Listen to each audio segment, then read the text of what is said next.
부활하신 주님의 은혜가 우리 성도들 모두의 삶 속에 가득하시기를 축복합니다. 저는 이 부활절이 부활절로만 끝나지 않았으면 좋겠다 하는 생각을 깊이 하고 있습니다. 부활절 주일 지나면 그것으로 끝나버리는 절기가 아니라 우리의 삶에 깊이 영향을 끼치고 또 삶의 모든 부분에서 주님의 부활의 영광이 나타나는 이런 부활절, 1년 내내 지속되는 부활의 은혜의 날들, 이런 날들이 우리의 삶 속에 가득하기를 소망하고요. 그냥 어느 하루 부활절 예배를 드리고 헌금을 하고 또 찬송을 부르고 이렇게 끝나는 것이 아니었으면 좋겠다는 생각을 하게 됩니다. 저는 오늘 주님의 부활의 은혜가 우리의 삶 속에 어떤 식으로 영향을 끼치기를 바라는지에 대한 이야기를 성령께서 이끄시는 대로 말씀을 전하려고 합니다. 특별히 아브라함의 영적인 성숙과 발돋움, 이런 부분들을 좀 묵상을 하면서 이야기를 나누려고 합니다. 창세기를 읽다 보면 하나님이 세상을 창조하시고 그 이후의 역사가 쭉 흘러나오다가 급격하게 반전을 이루는 대목이 하나 나옵니다. 그것은 아브라함이라는 인물의 등장과 관련이 됩니다. 창세기 1장부터 11장까지의 이야기는 인류를 향하신 하나님의 선포가 이제 계속해서 직접 모든 인류를 향하신 하나님의 선포가 이루어지게 되는데 12장으로 들어서면서 하나님이 아주 특별한 한 사람을 붙들고 일하시는 대목이 시작이 됩니다. 그것이 바로 아브라함입니다. 창세기 1장부터 11장, 특별히 11장에 나와 있는 사건과 12장으로 들어서면서 드러나게 되는 이 사건 사이에는 굉장히 중요한 두 가지 지점이 있는데, 우선 하나는 창세기 11장에서 바벨탑을 쌓는 사건이 나오거든요. 이 바벨탑을 쌓는 사건의 핵심의 이야기가 11장 4절에 나옵니다. 왜 바벨탑을 쌓았는가? 그 이유는 바벨탑을 쌓아서 하나님께도 방해받지 말고 우리가 우리의 이름을 내자. 이것이 바벨탑을 쌓는 핵심이었습니다. 다시 말하면 창세기 1장부터 11장까지의 이야기의 핵심은 뭐냐 하면 아담도 선악을 알게 하는 나무의 열매를 따먹고 우리가 하나님처럼 되자 하는 것이고, 또 아벨을 죽인 가인의 의도도 하나님의 생각대로가 아니라 내 생각대로 돼야 된다. 예배를 받고 안 받고 하는 것도 주도권이 하나님께 있는 것이 아니라 내가 예배를 드리면 받아야지 라는, 우리의 이름을 내자라는 의도가 담겨 있고, 노아 시대를 살았던 사람들이 하나님 앞에 죄를 지었던 것들도 모두 마찬가지인데요, 이것은 어쩌면 우리들에게도 동일하다라는 생각이 듭니다. 우리가 살아가는 모든 삶의 핵심이 어디에 있는가?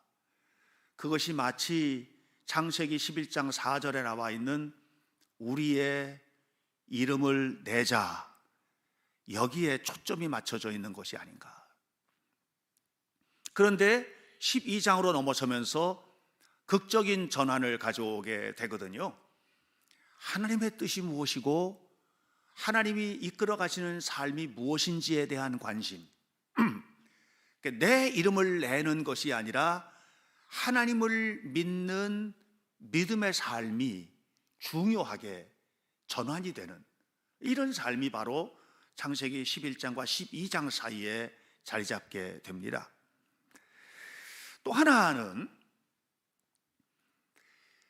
자, 창세기 11장에서 12장으로 넘어가는 자리에서 장소가 바뀌어 버립니다. 장소가 어떻게 바뀌냐면 보세요. 아브라함이 원래 살았던 곳이 갈대아 우르 땅이거든요. 갈대아 우르 땅은 성경에서 중요한 두 지점인데, 하나는 가인이 아벨을 죽이고 난 다음에 그가 갔던 곳이 어디냐면 에덴 동쪽이라고 성경은 얘기를 합니다. 바로 그 에덴 동쪽 자리, 다시 말하면 하나님을 떠나서 하나님을 피해서 내 마음대로 살 수 있는 자리, 그리고 실제로 가인의 후손들은 하나님과 상관없이 자기 마음대로 살았습니다. 그 자리가 바로 아브라함이 원래 살았던 갈대아 우르 땅이고요. 그 중심이 뭐냐면 바벨탑을 쌓는 사건인데, 이 바벨탑을 쌓는 사건, 창세기 11장에 나오는 바벨탑을 쌓는 사건이 이루어졌던 자리가 갈대아 우르입니다. 갈대아 우르, 갈대아에 가면 지금도 바벨탑의 흔적들이 남아있거든요. 그러니까 갈대아 우르 땅은 자기 마음대로 살던 자리, 바벨탑을 쌓던 곳인데, 그곳에서 떠나서 어디로 가는 거예요? 가나안 땅으로 가는 거예요. 가나안 땅은 뭐냐 하면 내 마음대로 사는 것이 아니라 하나님의 뜻이 중요하고 하나님의 의도가 중요하고 하나님이 만드신 창조의 세상을 회복하는 것이 중요한 장소예요. 거기가 바로 가나안 땅인 겁니다. 하나님만을 바라보는 거룩한 삶의 자리, 이게 가나안 땅이에요. 하나님께서 왜 자꾸 가나안 땅을 강조하셨고, 애굽에 430년 동안 종살이 하다가도 가나안 땅으로 돌아와라, 바벨론에 가서 포로 생활하다가도 가나안 땅으로 돌아와라 그랬느냐 하면 네 마음대로 사는 자리가 아닌 곳으로 와라, 이 얘기예요. 그러니까 하나님의 의도가 중요하고 하나님의 뜻이 중요한 장소가 바로 가나안 땅이거든요. 바로 그 장소를 우리는 회복해야만 하는 것입니다. 그런데 그 땅을 회복하는 가운데서 지금 누구를 불러서 쓰시고 계시느냐 하면 아브라함이라는 한 사람을 불러서 쓰고 계십니다. 그런데 하나님께서 아브라함을 부르시는 과정이 매우 신비합니다. 아브라함이 믿음으로 알아서 떠난 게 아니에요. 아브라함의 믿음은 하나님의 부르심에 따라가는 거예요. 하나님의 부르심에 따라가는 게 아브라함의 믿음이지, 아브라함이 믿음으로 선택하고 자기가 먼저 믿음으로 발견하고 믿음으로 거기서 가고 이게 아니란 말이에요. 그러니까 창세기에 나오는 아브라함의 태도나 또 히브리서 11장을 보면 8절에 아브라함이 하나님이 부르셨을 때에 그가 응답하여서 자기가 살던 곳을 떠나갔다, 이렇게 얘기를 했는데, 이 모든 곳에서 중요한 것은 뭐냐면 하나님이 부르셨고 그 부르심을 받았을 때 아브라함이 행동에 옮겼는데 하나님이 원하시는 대로 갔다, 이게 이제 순서예요. 저는 오늘 무슨 얘기를 여러분들과 함께 하고 싶으냐 하면, 저도 여러분도 하나님이 부르심을 신비롭게 경험하고 예수님을 믿은 사람들입니다. 제가 어려서부터 태어나서 나중에 내가 목사가 돼야 되겠다 이런 생각을 해서 목사가 된 사람이 아니에요. 내 인생의 계획에, 내 인생의 목표, 초등학교 때 생활계획표에 목사 이렇게 써본 적도 없고, 중학교, 고등학교 다닐 때에도 그렇게 써본 적이 없는 사람이에요. 그런데 제가 여기에서 서서 말씀을 전하는 일을 하고 있어요. 이 모든 것 속에는 하나님의 신비가 담겨 있다고 저는 믿습니다. 중요한 것은 여기까지는 하나님의 신비이고 우리를 부르신 것이 하나님의 부르심인데, 그러면 이 부르심에 응답하는 우리는 어떻게 살고 있는가, 이게 이제 중요하다는 거예요. 그 속에 하나님의 놀라운 축복, 하나님의 신비한 이끄심, 하나님의 영광을 드러내는 삶이 나타나 있다는 것입니다. 하나님이 아브라함을 부르셨습니다. 그리고 아브라함이 그 하나님의 부르심에 이끌려서 가나안 땅에 왔습니다. 그러면 이제는 어떻게 해야 돼요? 하나님의 뜻대로 살아야 되는데 그 과정이 매우 이상합니다.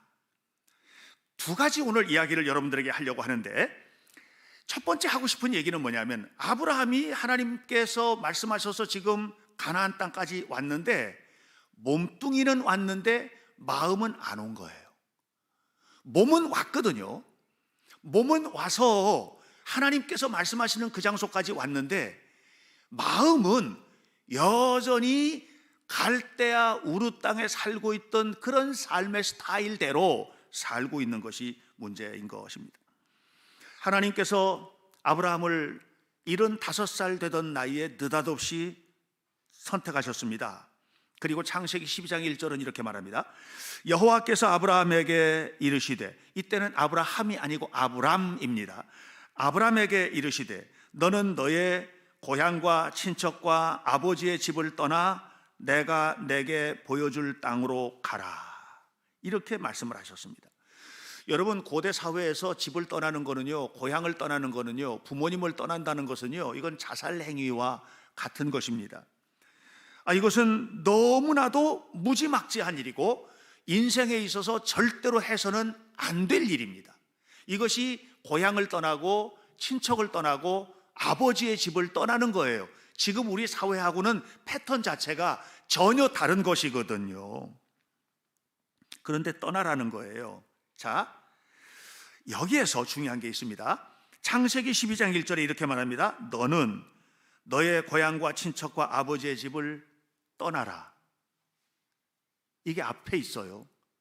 그리고 난 다음에 뭐라고 그러냐면, 그러면 내가 너에게 갈 땅을 보여줄게. 이렇게 말씀하신 겁니다.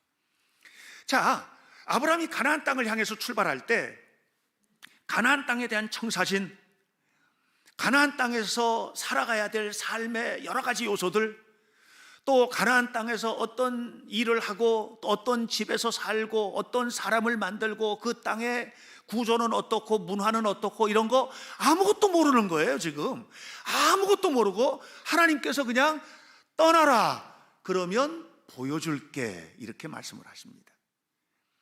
여러분, 신기하지 않습니까? 여러분이 살아야 될 삶의 미래가 꼭 이와 같습니다. 하나님은 우리에게 떠나라 이렇게 말씀하십니다. 그러면 이끌어 주시겠다는 거예요. 보여주시겠다는 거예요. 축복하시겠다는 거예요. 이걸 믿는 게 믿음이에요. 하나님은 완벽하게 차려진 밥상을 앞에 갖다 놓고, 자, 밥상 봤지? 가서 먹어, 이렇게 말씀하신 것이 아니라고 하는 것입니다. 아브라함이 가나안 땅을 향해서 떠나는 그 과정에서 이것이 얼마나 위험스러운 길인지를 우리에게 보여주는 첫 번째 대목이 그 부분이고요. 또 하나는 뭐냐면 75살이거든요. 여러분, 75살은 예나 지금이나 동일하게 젊은 나이가 아니에요. 75살 나이는 그냥 안정감 있게 살아야 되는 나이지, 뭔가를 도전하고 뭔가를 위해서 모험을 하는 나이가 아닌 거예요. 그런데 75살의 나이에 출발합니다. 물론 그 근거는 하나님의 말씀을 붙들고 출발하는 것이기는 한데 출발을 합니다. 저는 이 말씀이 오늘 우리 교회 성도들 모두에게 도전이 되었으면 좋겠다고 생각을 합니다. 우리가 인생에서 새로운 삶을 살려고 할 때, 여러분, 우리가 인생에서 새로운 삶을 살려고 할 때 말입니다, 그것은 늙음이나 젊음이나 환경이나 이런 것들을 초월한다고 하는 것입니다. 늙음을 핑계하지 마시기 바랍니다. 내가 나이가 몇인데 이런 말 하지 마시길 바랍니다. 하나님은 우리를 쓰시려고 할 때, 또 여러분 자신이 하나님의 능력을 의지하고 붙들고 내가 새로운 삶을 살아야 되겠다, 새로운 축복을 도전해야 되겠다, 이렇게 할 때 나이가 상관이 없다 말이에요. 나이가 중요한 것이 아니라는 거예요. 아브라함에게 75살은 어떤 나이냐? 하나님에게 반응한 나이예요. 하나님의 말씀에 반응한 나이고요. 또 하나, 아브라함에게 75살이라는 나이가 어떤 나이냐? 새로워지기에 적당한 나이예요. 왜요? 그가 믿음의 조상이 되잖아요. 그 나이에 출발해서. 그가 복의 근원이 되잖아요. 그 나이에 출발해서. 그러니까 75살이라는 나이는 늙은 나이가 아니고요, 새로워지는 일을 출발한 나이고 하나님의 부르심에 반응한 나이예요. 여러분, 나이 먹은 것을 핑계하지 마세요. 내가 이 나이에 뭘 하느냐 이렇게 말하지 마세요. 여러분이 70이 되든 80이 되든 그것이 중요한 것이 아니라 여러분의 마음 속에 하나님을 향해서 내가 어떤 새로움을 향해서 출발할 것이냐, 이것이 중요하다는 것을 기억하시기를 바랍니다. 그러니까 아주 중요한 것은 뭐냐면 아브라함의 75살이라는 나이는 아브라함이 새로워지는 순간이고 아브라함이 복의 근원이 되고 믿음의 조상이 되는 아주 적절한 나이다. 그것은 하나님이 부르신 부르심을 인식한 나이였고 동시에 하나님의 부르심에 대해서 본인 스스로가 반응한 나이였다는 게 중요합니다. 하나님의 부르심에 대해서 여러분 스스로가 반응하세요. 하나님의 부르심에 대해서 여러분 자신이 반응한다면 그러면 그 나이가 10살이든 20살이든 50살이든 70살이든 그것은 중요하지 않습니다. 반응하는 그 순간에 하나님은 하나님의 놀라운 역사를 시작하시기 때문에 그렇습니다. 해리 리버만이라는 화가를 제가 좋아합니다. 그림을 좋아하는 게 아니라 그의 삶의 스토리가 좋아서 좋아하는데 미국의 유명한 화가거든요. 메트로폴리탄 뮤지엄에 그의 작품이 걸려 있고 그리고 그가 굉장히 많은 1300여 점의 작품 활동을 하면서 세계적으로 유명한 화가가 된 사람입니다. 근데 그는 보통 사람처럼 살았고 보통 사람처럼 사업을 했습니다. 나이가 늙어서 은퇴를 했습니다. 그리고 보통 사람들처럼 경로당을 다녔습니다. 70살이 넘어서 경로당을 다녔고 경로당에 가서 체스를 하면서 친구들과 놀았습니다. 어느 날 체스 파트너인 친구가 경로당에 나오질 않았습니다. 할 일이 없었습니다. 그래서 위층에 화실이 있었는데 화실에 한번 가보라고 해서 거기를 구경을 갔다가 붓을 잡고 그림을 그렸습니다. 76살이었습니다. 평생에 처음 붓을 들었습니다. 그리고 자기에게 재능이 있다는 것을 발견하게 되었습니다. 그때서부터 그림을 그리기 시작해서 81살에 개인전을 열었습니다. 그리고 그의 작품 한 점 한 점이 어마어마한 고가에 팔려나가는 미국의 유명한 화가가 되었는데 그가 이런 얘기를 합니다. 내가 처음 76살에 화실에 가서 붓을 잡았을 때 내 눈이 번쩍 뜨였다. 여러분, 여러분의 눈이 번쩍 뜨이는 사건이 있게 되시기를 축복합니다. 여러분의 눈이 번쩍 뜨이는 사건, 하나님을 만나는 사건. 그래서 그는 평생 하나님에 관한 그림을 그렸습니다. 성경의 스토리를 그렸고요, 하나님의 이야기를 그려냈습니다.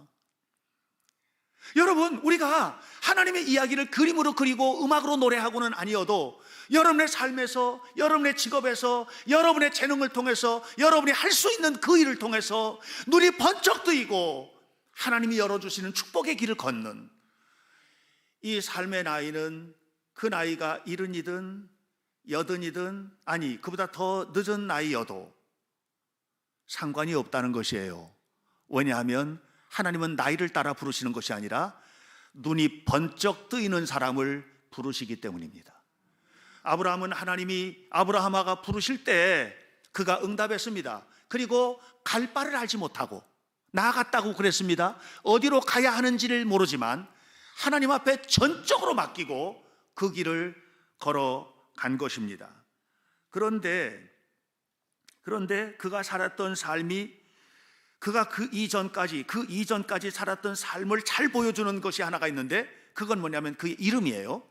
이름이 아브람이거든요. 아브람이라는 말은 원래 뜻이 있지만 제가 그 말을 이렇게 해석하기를 좋아합니다. 내가 최고, 이런 말이에요. 내가 최고, 이런 뜻이에요. 아브람, 나의 아버지는 최고다, 나의 아버지는 최고로 존경받는 자이다, 이런 뜻이거든요. 내가 최고, 이런 말이에요. 그런데 아브람이 가나안 땅에 와서 사는데도 아브람으로 사는 거예요. 지금 오늘 성경에도 여러분 읽어보십시오. 15장에도 아브람으로 살고 있어요. 이게 무슨 얘기냐면 여전히 하나님의 말씀도 듣고 하나님을 따라서 이곳까지 왔고 하나님을 따라서 행하고 하고 있지만 내 마음속에는 여전히 내가 최고. 여러분, 이렇게 사는 사람들 너무 많아요. 교회는 나와 있지만 세상 사람인 그런 사람, 예수님을 믿지만 말하는 것, 행동하는 것 속에서 사랑을 느낄 수 없는 냉정함.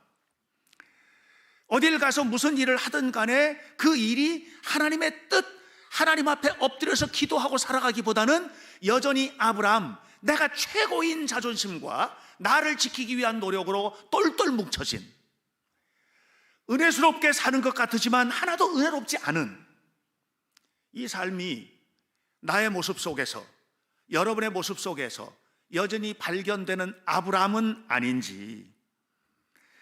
그런데 놀랍게도 창세기 15장 5절에서 이렇게 말합니다. 하나님께서 그를 이끌고 밖으로 나갔다 그랬어요. 그를 이끌고 밖으로 나갔다라는 이 말의 히브리어는 하훗자라는 말인데, 이 하훗자라는 말은 뭐냐면 그가 살았던 곳에서, 그가 살았던 익숙한 곳에서, 그가 살고 있던 익숙한 장소에서 그를 끄집어냈다 이 말이에요. 그러니까 익숙한 곳에서 끄집어내서 밖으로 나왔으니까 여기는 전혀 익숙하지 않은 곳이죠. 편안한 곳에서 불편한 곳으로 끌고 나간 거예요. 예, 여러분 지금도요, 집에서 그냥 편안하게 예배 드릴 수도 있어요. 예, 어디 놀러 가가지고 편안하게 하루를 지낼 수도 있어요. 그런데 그곳에서 익숙하지 않은 곳으로 끌고 온 거예요. 하나님이 끌려 나오신 거예요. 여러분, 끌려 나오신 겁니다. 지금 우리가 익숙한 시간 관리, 그곳에서 끌고 나오는 거예요. 발전하려면 내가 평상시 하던 습관대로 살면 안 돼요. 습관이 바뀌어야 돼요. 이끌려 나오셔야 돼요. 책을 안 보던 사람이 책을 보고, 의자에 앉아서 공부를 열심히 하지 않던 사람이 공부를 하고, 뭔가를 암기하고 하는 일을 잘 안 하는 사람이 암기를 하고, 운동을 안 하던 사람이 운동을 하고, 이거는요 정말 익숙하지 않은 곳으로 끌려 나오는 거거든요. 이 일이 중요해요. 그러고 난 다음에 하나님 뭐라 그래요? 하늘을 한번 봐라 그랬어요. 하늘을 한번 봐라. 저 별을 봐라 이 얘기예요. 저 별을 봐라. 예. 밖으로 끌어온 곳에서 밖에 나와서 본 것이 뭐냐면 별이고 하늘이에요. 그것은 뭡니까? 하나님의 창조하신 세계예요. 저 높은 곳이에요. 하나님을 꿈꾸는 곳이고요, 하나님의 축복을 바라보는 장소예요. 여러분, 밖으로 나와야 그게 보여요. 여러분의 생각 밖으로 나오셔야 돼요. 여러분의 패배의식 밖으로 나오셔야 돼요. 어떤 사람들은 보면 패배의식이 너무 강해요. 그냥 생각하는 모든 것들이 패배의식이에요. 나는 안 돼, 나는 못해, 나는 이 정도야, 이런 패배의식, 그 밖으로 나오셔야 돼요. 이 우울증이 익숙한 사람들이 있어요. 우울증이 익숙한 사람들 나오기가 너무 힘들어요. 하나님 앞에 구하셔야 돼요. 밖으로 끌어내 주옵소서. 불평이 익숙한 사람들이 있어요. 불평이 익숙한 사람들, 하나님, 왜 나는 입만 열면 불평을 합니까? 왜 입만 열면 남편을 불평하고, 왜 입만 열면 자식을 불평하고 이렇게 삽니까? 하나님, 이 밖으로 끄집어내 주십시오. 거기에 나와야 보이는 세상이 뭐예요? 높은 곳, 별처럼 빛나는 세상이 보이는 것입니다. 사랑하는 여러분, 그 밖으로 끌려 나오시게 되시기를 주의 이름으로 축복합니다. 그곳에서 나올 때 드디어 아브라함이 살기 시작한 것이 뭐냐 하면 믿음으로 살기 시작하는 거예요. 오늘 성경은 15장 6절에서 이렇게 말합니다. 아브라함이 여호와를 믿으니 여호와께서 그 이를 의로 여기셨다 그랬습니다. 자, 의로 여기셨다 그랬어요. 믿었다. 뭘 믿은 것이냐? 믿은 게 있어요. 믿은 게 있는데 뭐냐면, 여러분 15장 2절을 보면 아브라함이 지금 가나안 땅에 살고 있으면서도 아브라함이 붙들고 있었던 게 있어요. 붙들고 있었던 게, 그게 엘리에셀이에요. 이 엘리에셀이 뭐냐면, 아브라함이 자식이 없잖아요.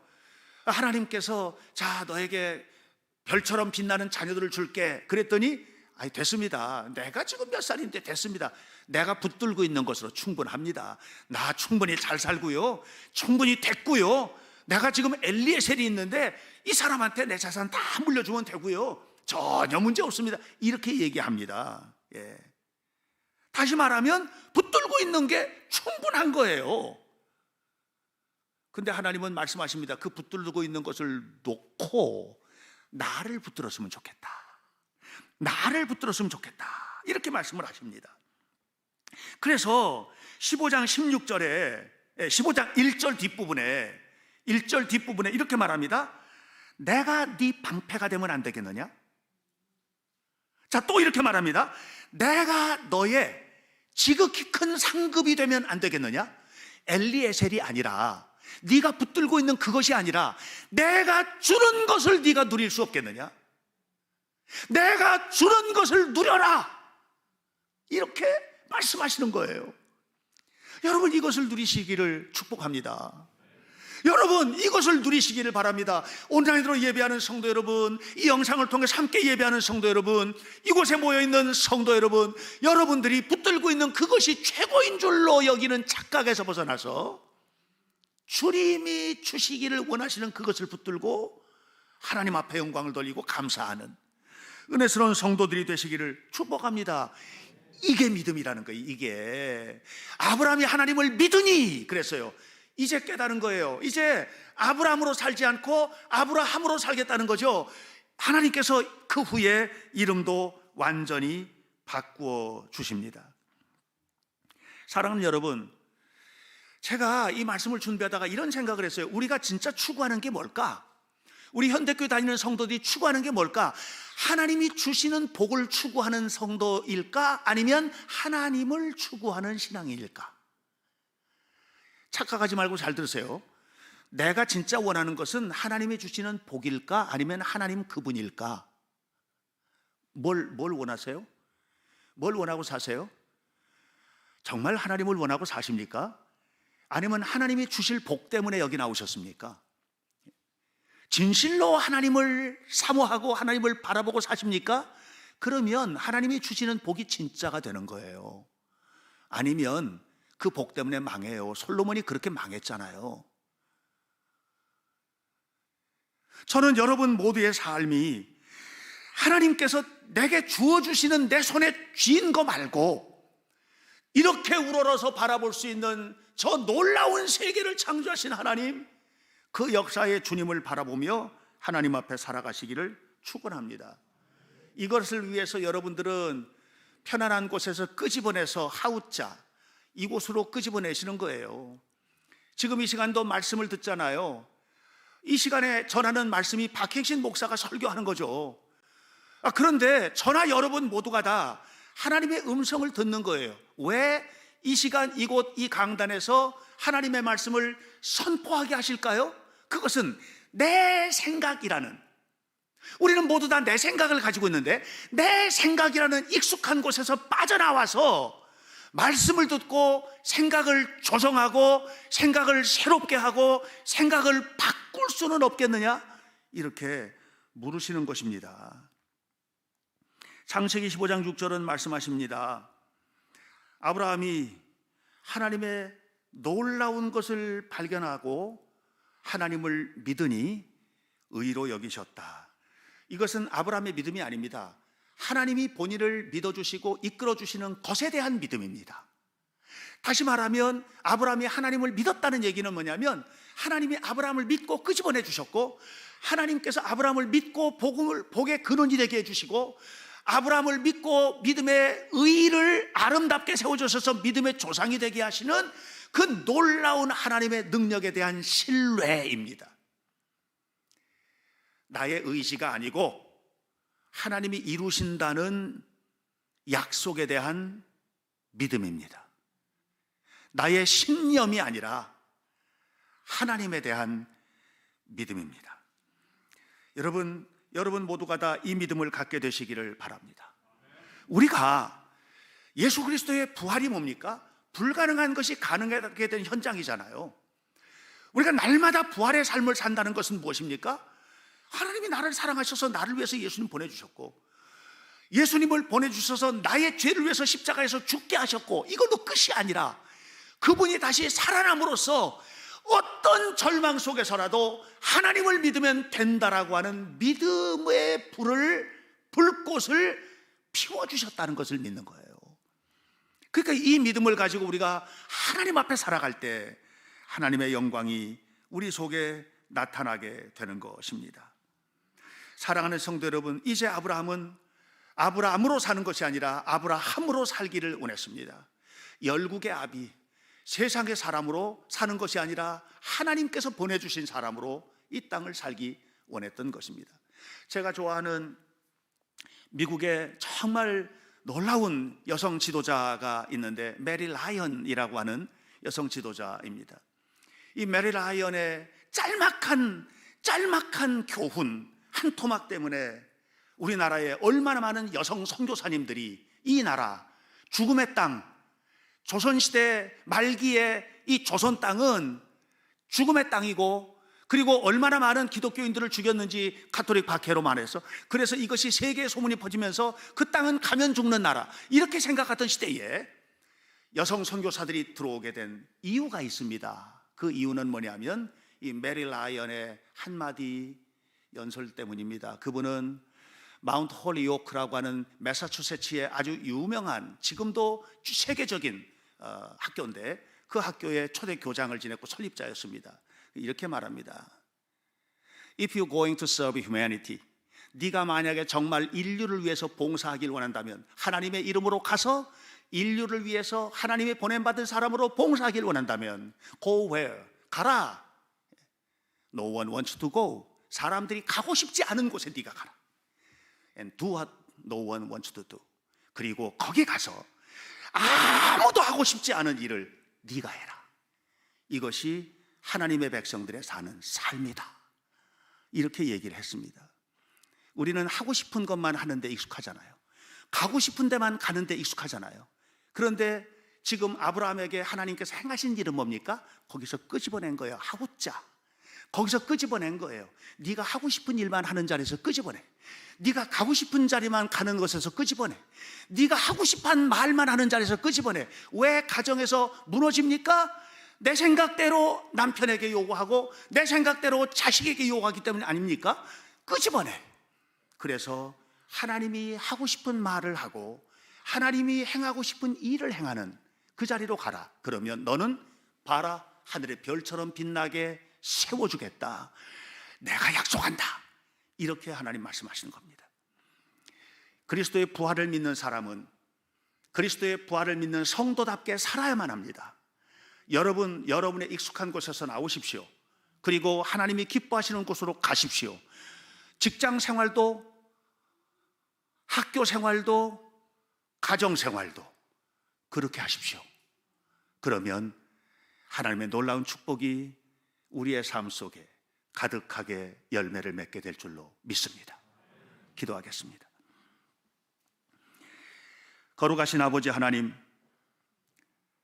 우리 모두에게 신비롭게도 하나님께서 이끌어 주신 이 놀라운 구원의 은혜, 이것을 바라보고 믿게 하시고 주님을 믿는 믿음으로 살아가는 성도 한 사람 한 사람의 삶 속에 하나님께서는 또한 신비롭게도 하늘의 별처럼 빛나는 저 하늘을 보아라, 저 높은 곳을 보아라, 저 높이 높은 곳, 그곳이 바로 너의 자리다 말씀하시는 그 음성을 깊이 새기고 이 하나님의 약속이 나의 것으로 실현되기 위하여 하후자 밖으로 나오게 하옵소서. 자비로우신 주님께서 기뻐하시는 자리로 서게 하여 주옵소서. 내 손에 잡은 엘리에셀이 아니라 네 몸에서 태어난 이삭이 유업을 받을 자다 말씀하시는 하나님의 음성을 듣게 하시고 붙들었던 엘리에셀을 놓고 하나님의 약속을 붙들고 새롭게 발돋움하는 성도들이 되게 하여 주옵소서. 그리하여 거룩하게 반응하는 성도들의 삶 속에 베푸신 하나님의 축복을 누리게 하옵소서.